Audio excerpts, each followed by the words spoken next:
Hello friends, welcome to my channel SushantChessWise. Today we are at the topic of long calculation once again, and we are seeing how masters plan for a long calculation, how they look and consider the points that leads them to a long calculation.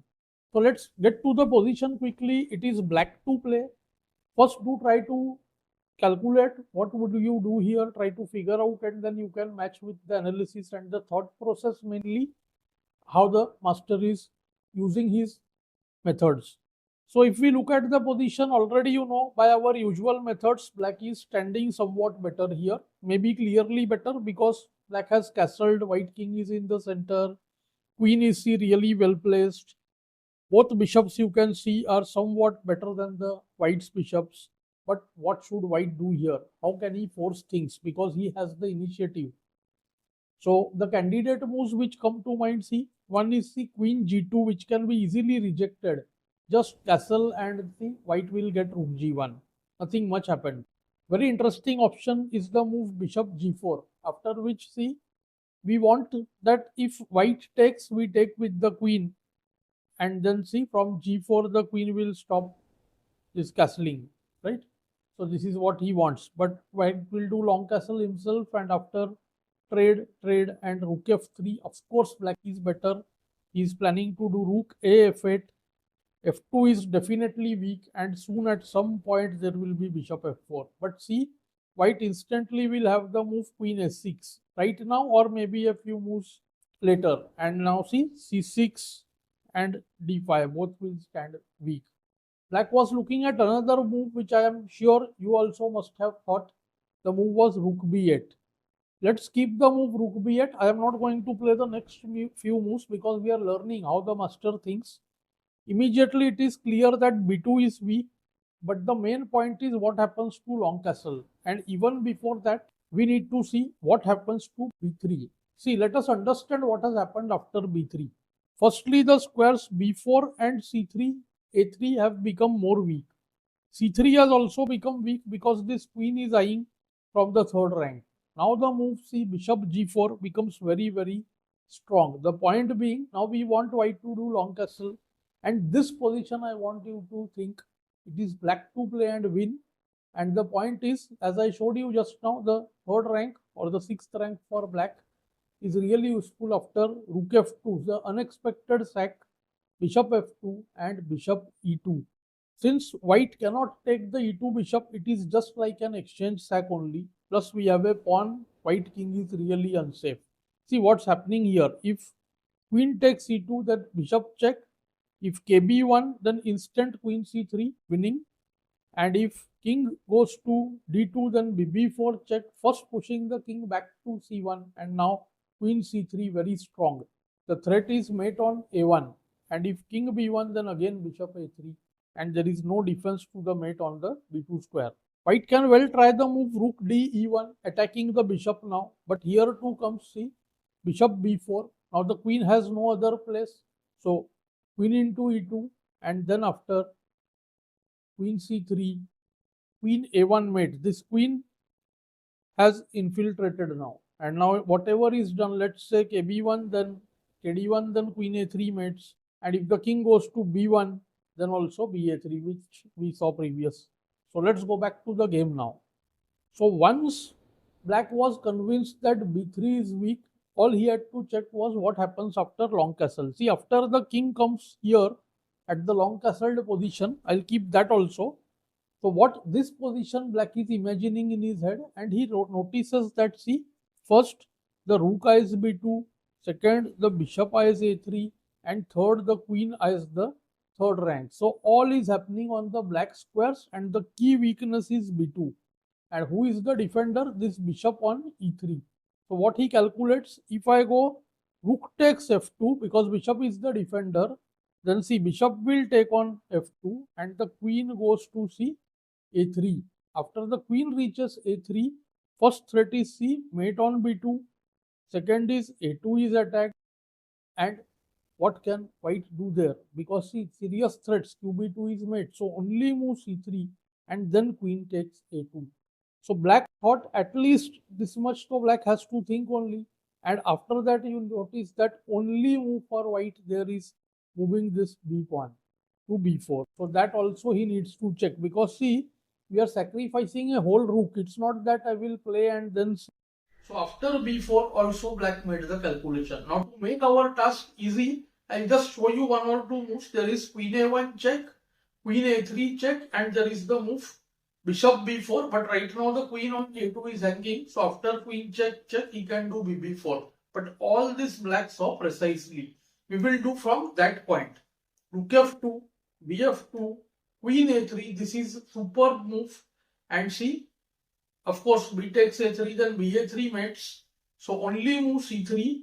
After c3, queen a2. The first threat is if any move like, let's say, bishop e3 is played, then queen a1, kc2 and rb2 mates. If the queen tries to make space here by queen c2, that is also lost. See, all this black calculates when he is playing rook b8. Before that, here comes bishop f4 check, rook d2 forced, bishop takes the rook, easiest, better than queen a1. And now see, whoever takes, if the queen takes, then queen check, king moves, rook b2, it's a mate. And if king takes, then we go rook b2. Again, this is winning. Materially also, we are so much up and the king is unsafe. So only move b4, and this black had to check thoroughly that what's going on over here. So see, all this black player has thought from the move rook b8. Okay, so this is how masters think. It's not that I get to the position, then realize, oh my god, I sacked the rook, after b4, it's game over. Okay, at some point, even the stronger players might miss a move here and there, like it happened in this example. See what black saw, queen check, kc2, queen check, and now the only drawing line was perhaps kc1. But here to imagine the position, it's not a battle of computers, right? So psychologically, white is already struggling. Black has two strong moves here. One, he can wait. He can try the move a5. Many would suggest a5, play slow move, and it still might work practically very well. And second is the move, see, bishop into b4, which I think black must have calculated. See, b4, rook b4, and here only one move which helps white draw the game.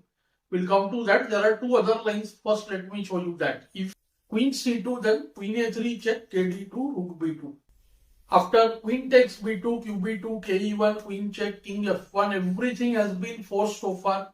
And see, we cannot say that there are two rooks and bishop for the queen, because this rook is really stuck. And moreover, now what happens? White is really squeezed. See, there comes e3, bg3, queen e2, and you can see everywhere white has been cornered. See, king side there is h5, h4 coming up. Center is really badly placed. And even on the queen side, a5, a4, a3, the a pawn is running down. So this position is of course losing. Moreover, queen and 5 pawns are there. Okay, so that is also, you can say, gone position. In the event of qb4, immediately surrendering the queen, then qb4, kc2, this is exactly the game position. So we will discuss it there. But this position, you can see queen and 5 pawns for two rooks and a bishop, which is of course great compensation. Maybe black is better only. And finally, I must show you the drawing move. Only drawing move here is queen g5. Difficult to find. See, the point is that we are allowing black to play queen a2, because we don't want the king to escape from d2 and e1. Okay, so h6, good move. Queen d8 check, kh7, qc8, qa2. But unfortunately, look at the black king which stands alone. So queen f5 check, kg8, queen check. King cannot come on f8, because again queen gives check, and we never want the white bishops to give check. It will be winning. So king can hide simply inside and qc8. Simply see, it's a drawn game. White perhaps thought he's getting into the same position. So he played the move kb2 in the game. And see, after kb2, because he thought two rooks and bishop for queen and 5 pawns is still fine. So bb4, cb, rook b4, qb4, qb4, check, kc2. If king a2, then I simply like the move c5. I don't check, see, everything on the computers. Just I am using simple judgment and evaluation. Black should just go see d4. And now see, b6 is devastating. If bd4 or rook d4, bishop check, king goes to a1, forced and see queen a3. If nothing works, if there is no mate, we can just go queen a2 check and pick this bishop here. So that is of course winning for black. So king c2 was played, and this also I think the black player must have calculated thoroughly. But if not, from here it's not very difficult. Barely 5-6 moves. The queen is C, controlling all the black squares. Okay. So now white squares has to be controlled. So e3 very strong. Bishop e3, bf5 check. If king goes to c1, qc3 mates on the spot. And if bd3 is played, then qc4 check, kb2, bd3, it's game over basically. bd2, qc2, king a3, pc4. Mate looms on b3, and if rook b1, then we take on d2. So this is winning for black. So rook d3 was played in the game, to which qc4 check, same idea, kd2. And here instead of bd3, way stronger is qa2. The rook on d3 will be lost for free by force. See, the point is kd1, queen check, and bc1. Bishop takes d3. So here the player actually decided to resign after queen a2 check at this point. So such a great game. See, this is how masters see the weaknesses. They understand the assault ratio very well, and they are of course able to see deep. So we can practice this way. We can try to wait at the important points where I had waited, and we can try to calculate from there to begin with. That will help develop our imagination and visualization. So I hope you like this lesson. Definitely let me know in the comments below. Thanks for your time.